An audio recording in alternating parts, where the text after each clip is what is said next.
Hungary has its wine towns, its perfect cities, its spa towns. You can find everything in Hungary. But then there's the Ormánság. Tucked into the southwestern corner of Hungary, right against the border with Croatia, the Ormánság is a time capsule. There is a specific kind of gravity here in the Ormánság. It's a weight born of water and memory. For centuries, the Drava river didn't just flow, it breathed, exhaling floods that turned the earth into sponge and the people into poets of survival. They built their homes on wooden soles so they could drift with the tides, and they painted their churches like secret gardens, vivid, floral, rebellions against a landscape that was often grey, often hungry. History here isn't found in the archives, it's in the tilt of a sagging roof and the bittersweet scent of wood smoke in the autumn air. It's a place that asks you to slow down, to listen to the silence between the trees, and to find the souls of a culture in the smallest, simplest things. Sometimes, if you're lucky, that soul is served warm, wrapped in dough, and dusted with this kind of sugar that makes the past feel just a little bit sweeter. I'm in the heart of the marshlands, in a village that barely whispers its own name, and it's time to eat. So in the Ormánság, it's very custom to have all the animals yourself. You keep sheep, you keep pigs, you keep chicken, of course a little dog to guard everything, and you actually eat what you produce yourself. It's a system that is still being active today. If you travel around the Ormánság, you will see lots of gardens full of animals. And they also do the discover, which is a pig slaughtering. They do it in their own houses.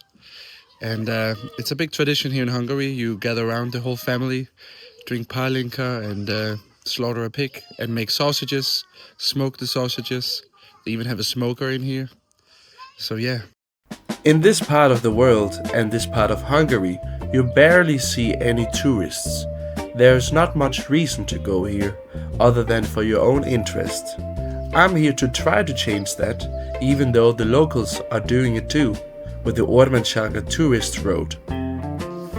We're in a small town called Puszta, which is in the Ormánság, and it's the first time I see the map of the Ormánság. We have Székely, the biggest, the capital of the Ormánság, Weislo, the second biggest, and it follows the Drava river, and that has a very significant impact on the whole Ormánság and the way it was a swampy land and how farmers were doing their lands.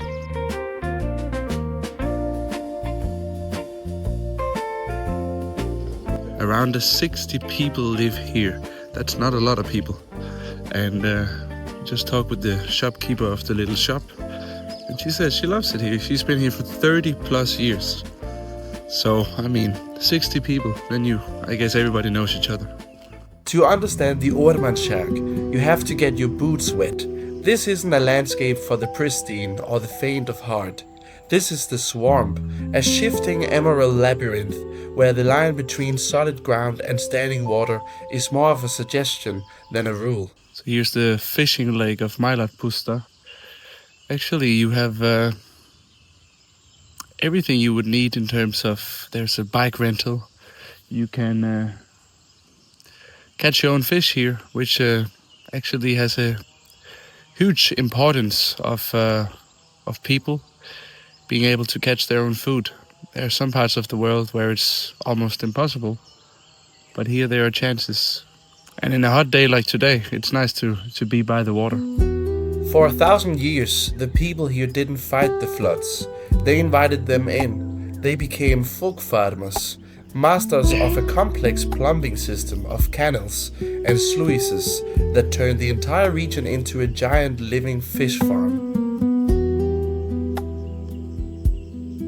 And when the Drava would swell, the swamps would fill, and the fish would come right to your doorstep. It was a beautiful, brutal alchemy, turning the river's overflow into the village's dinner. In the 19th century, the people of the Ormánság looked at their maps and saw their worlds shrinking. To the south, the river, and to the north the vast estates of the church and the aristocracy. They were trapped on islands of the earth that were being carved into smaller and smaller pieces with every new generation. Talking about how the Ormánság have changed over the years.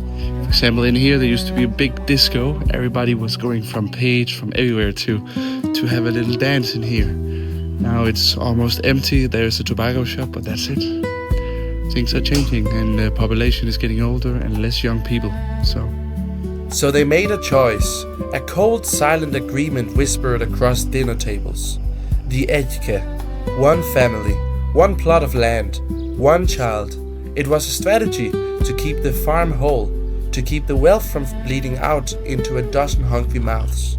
They chose the land over the bloodline.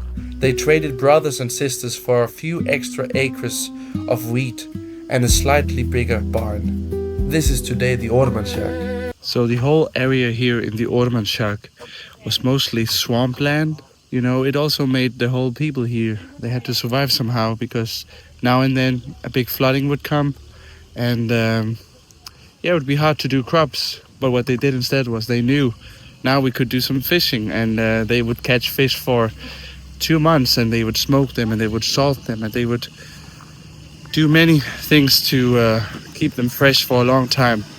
So the way of living here was much different. They had to adapt all the time. One thing that always fascinated me is that the Ormánság is so close to Siklós, Horkány and Vilain, the wine belt of South Hungary, a very rich area. And the reality, just 5 kilometers away, is much different. From the outside, they look like nothing special, just another church built to withstand the damp, shivering under a grey Hungarian sky. And then you look up, and the world explodes. It's like stepping out of a black and white movie and head first into a fever dream. Hundreds of wooden panels, every single one a hand-painted riot of tulips. So here we have the church. Everything in here is made of wood. And you won't believe how old this is. Even the ceiling has all these beautiful painted... Yeah, it's flowers. Most here is flowers. And I guess you can somehow connect that to the Ormánság. They all come from peasant background where the nature is very important for them.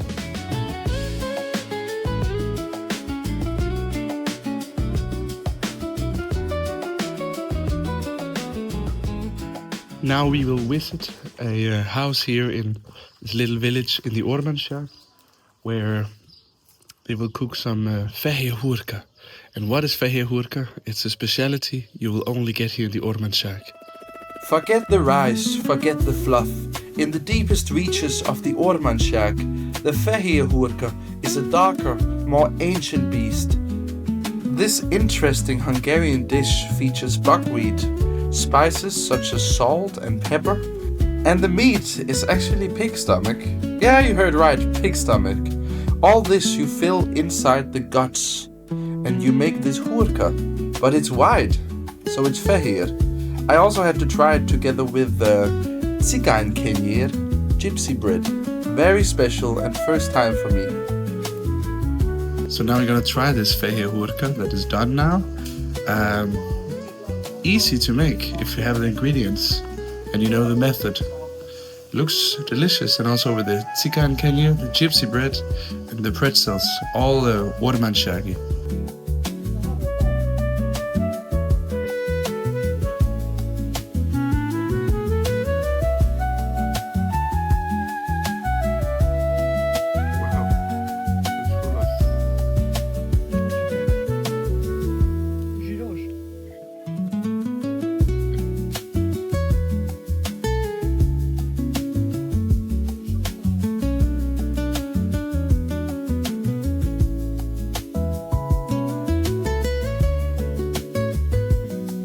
Very good. In Szabolcs, the houses don't just sit on the land, they inhabit it. This is the epithet for Thai house, A house on souls that has stood its ground while the rest of the world hurried into the concrete age. So now we're checking out this éphér for Thai house in Saporta, where we can experience some old school Ormánsági living. Ha, ez belepottyant az ölünkbe. Aha. Ezt az önkormányzat kapta meg 2012-ben ajándékba. Aha. Itt lakott egy kovácsmester, Aha. meg az ő családja, és neki volt egy lánya, meg egy unokája, aki nekünk ajándékozta. És akkor végül is kénytelenek voltunk valamit kezdeni vele, és 2012-ben, amikor megkaptuk az épületet, ezt az önkormányzat, akkor volt az, hogy len a látogatóközpont megépülhet. És akkor ennek mi nagyon örültünk, hogy lesz turisztikai forgalom, és akkor nem csak mi falusiak fogjuk ezt nézegetni, ezt a házat, hanem jönnek majd ide turisták. Így indult az egész. És akkor ilyen társadalmi munkába dolgozunk itt, mindenféle adományokból, meg most már kapunk azért pályázati pénzeket, és így dolgozunk, így mentjük meg ezt az egészet. És egyre jobban próbálunk így próbáljuk fölépíteni az ormánsági épületeket, falut, mert annyi tárgyi eszközt kapunk, hogy nem a padlásra akarjuk föltenni, hanem minél többet meg szeretnénk mutatni belőle. És akkor az a tervünk, hogy 10 darab házat építünk föl, mindegyik különböző funkciót fog szolgálni, mindegyik egy régi mesterséget fog bemutatni. Van most ugye szövőház, van fával foglalatoskodó szakma, akkor lesz méhészház, lesz majd szappanfőzőház, lesz kerámiával, cseréppel foglalkozó ház, úgyhogy minden egyes házuk egy különböző mesterséget fog bemutatni. Ja. Érdekes. Érdekes, Nagyon igen. Nem nagy a területünk, ez olyan körülbelül 5000 négyzetméter, 4000 valamennyi, majdnem 5000 négyzetméter, és akkor ezt az 5000 négyzetmétert így megpróbáljuk így beépíteni. Ja. We spend our lives trying to build things that will last forever, using steel and glass that will eventually shatter. But here in Saporta, they built with what they had under their feet. They built houses that could move, walls that could breathe, and a legacy that, even as it crumbles, feels more permanent than anything we've managed to put up lately. The Ormánság is not just Hungary, it's Hungarian forgotten heritage, right here. Szóval annyit kell tudni, hogy az Ormánságban talpas házak voltak, amit itt hátul már felvettél, és az volt a funkciója, és a lényeg az egész háznak, azért épült talpakra, ezek tölgyfák, hogy a mobilitása volt a lényeg. Mivel itt lent egészen volt Mária Terézia ideig nem volt vízszabályozás, és addig mindenhol vizek voltak, és folyamatosan áradások jöttek, ment a víz, a Drava, és ugye mindig egy pici magaslatra építették, mivel az Ormánságban vagyunk, azt mondják, hogy oromra építették a házat, de ha jött az árvíz, akkor ezt a házat el kellett vontatni, meg kellett menekíteni az árvíz elől, hogy ne tegye tönkre, mert ez egy értékes valami volt a tölgyfa. Mert azt tudni kell, hogy úgy épült a faváz szerkezete, hogy kimentek az erdőbe, megnézték a legszebb tölgyfát, annak azt a kérgét körbe megvágták, az 3 éven keresztül ott száradt fönt, lábon száradt, ezt úgy hívják, hogy lábon száradt fa. 3 év után vágták ki, és utána kezdték feldolgozni. Ez nagyon hosszú idő volt, nagyon hosszú folyamat. És pontosan ezért kellett a váz szerkezetet megépíteni. Maga a tető az ugye, ami felkerült rá, az vagy nád volt, mivel adott volt a sok víznek köszönhetően, vagy pedig zsúp volt. A fala, az pedig az látható, itt van egy kovács műhely is egyébként, hogy vesszővel be van fonva, sárral be van tapasztva, ez egy paticsfal. És amikor jött az árvíz, hogy könnyű legyen a ház, leszették a tetőrészről a nádat, kiszedték a falból a sarat, és akkor lett egy nagyon könnyű faszerkezet, amit úgy ácsoltak össze, hogy az nem ment szét, akárhogy lehetett mozgatni, és akkor egy picit aláástak, és ilyen fagörgőket tettek le a földre, és onnantól kezdve egy pár ökör elvontatta a következő oromra, és ugye újból szedtek nádat, föltették a tető, újból betapasztották a falat sárral, és már is lakható volt az egész épület. Szóval az volt a lényeg, hogy a favázat meg kellett menteni, az volt a legfontosabb és a legértékesebb. So a classical house, classical Hungarian Ormánsági house, where you could really see how people used to live. And apparently they were not so tall back then, but yeah, they're still not here in Hungary. And yeah, everything here is made out of wood, all the tools, or clay. It's fascinating and very inspiring that you keep these places to see how people used to live. Because if you think about it, it's not that long ago. We like to think of a home as a sanctuary, a place to shut the world out. But the farmers of Zaporza knew better. A house was a machine for staying alive, and the most important parts of that machine had 4 legs and breathed the same air you did. Here the wall between the kitchen and the stable was thin, and that was by design. In the dead of a winter that could turn the Drava to solid glass, the heat of a dozen cows was the only furnace you had. You didn't just own your livestock, you cohabitated with them. Their breath kept you warm, your presence kept them safe.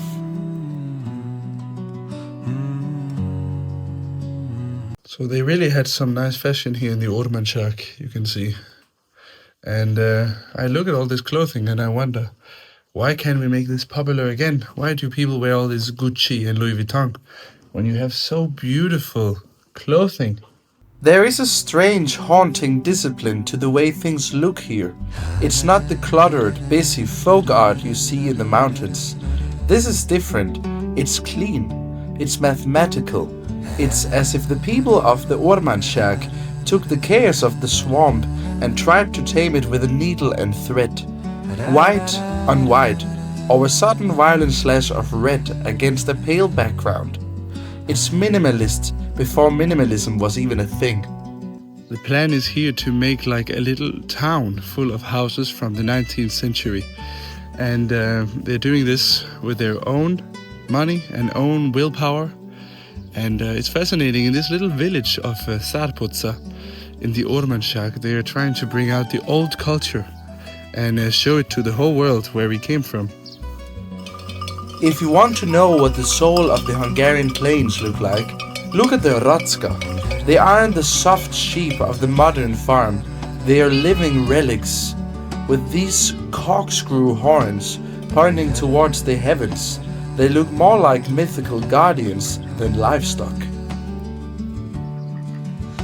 So that was a very interesting visit here at the Eperfor Toyhouse, so we could see how people used to live just a few hundred years ago.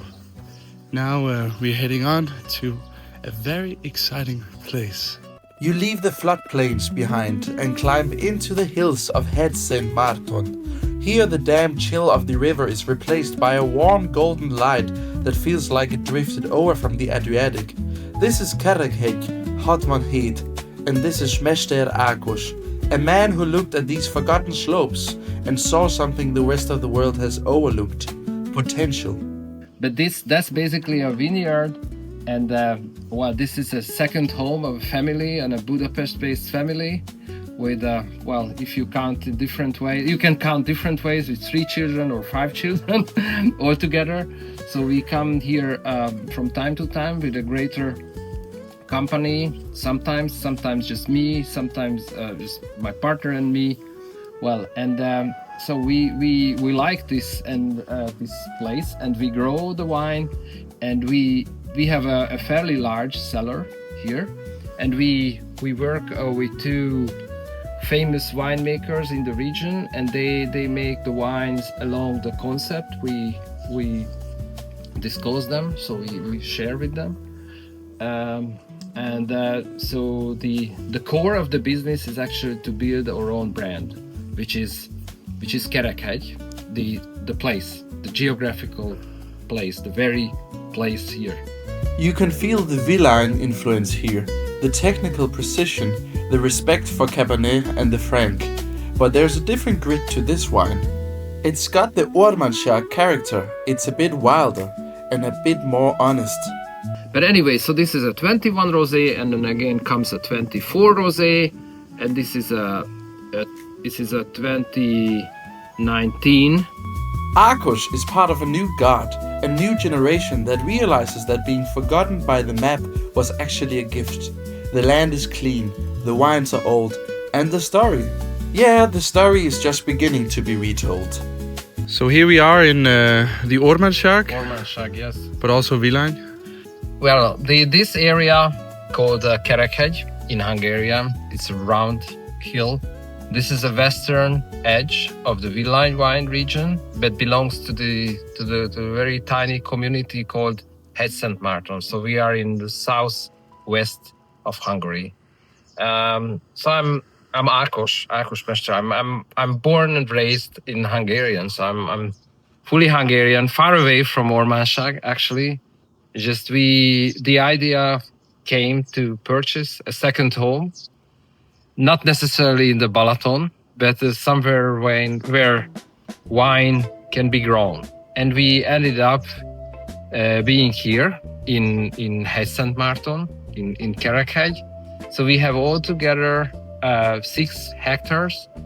We, with contractors' help, but we grow our own grapes here and have our wine made with famous professional winemakers in the region who are friends of ours. And we build our own brand, Kerekhegy 67, which is the round hill 67.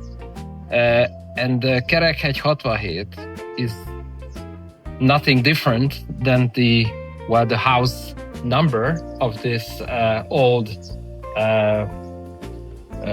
vintage or winemaker's house here, about 160, 70 years old. And I'll show you around. And where are you from in Hungary originally?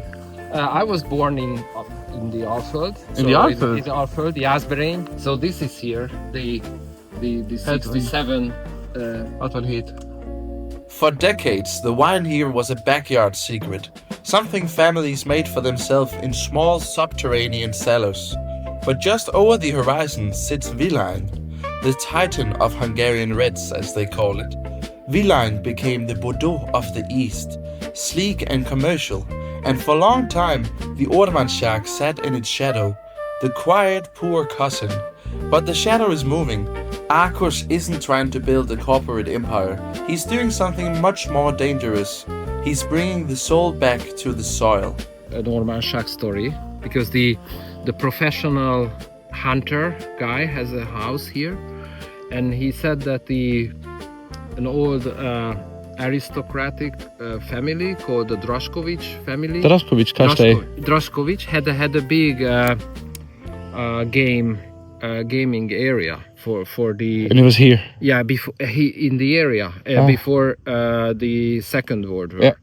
And when everything became nationalized after the war, Soviets, the Soviet era, that gaming area was terminated. They cut, and during the war they cut the fence, and the very big and very nice stock of that game, the deers, they spread it out, and this is the sort of the genetical basis of the good gaming stock here in the area, which were artificially. It's very famous. The antlers. Yeah, the big ones. Yeah, of course. So you say they come here and then they bite your wine. Yep. Yeah, they bite it. They eat it.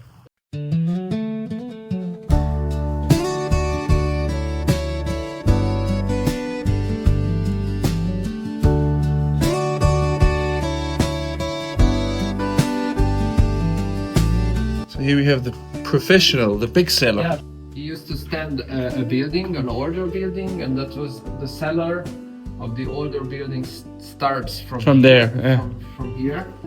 So there I have some vintages, some wine varieties that haven't been bottled yet, or just for from 2015 consumptions. Yeah. So as you can see, in the Ormánság they have excellent wine, and there's a story behind everything here in Hungary, and especially in this region in very, very deep countryside. So yeah, it was amazing that Akos wanted to show me this beautiful place. The Ormánság is a reminder that nothing is truly permanent. Not the riverbanks, not the borders, and certainly not us. We are all just houses on souls, trying to find a piece of high ground before the tide comes in. But there's a profound rugged grace in the staying, in the planting of a vine where others saw a graveyard, in the simple radical act of remembering. The world might have forgotten the Ormánság, but the Ormánság, it's still here, and it's not going quietly. The world is full of these quiet disappearing corners. If you want to find them with me, hit subscribe and let's keep looking for the light in the dust.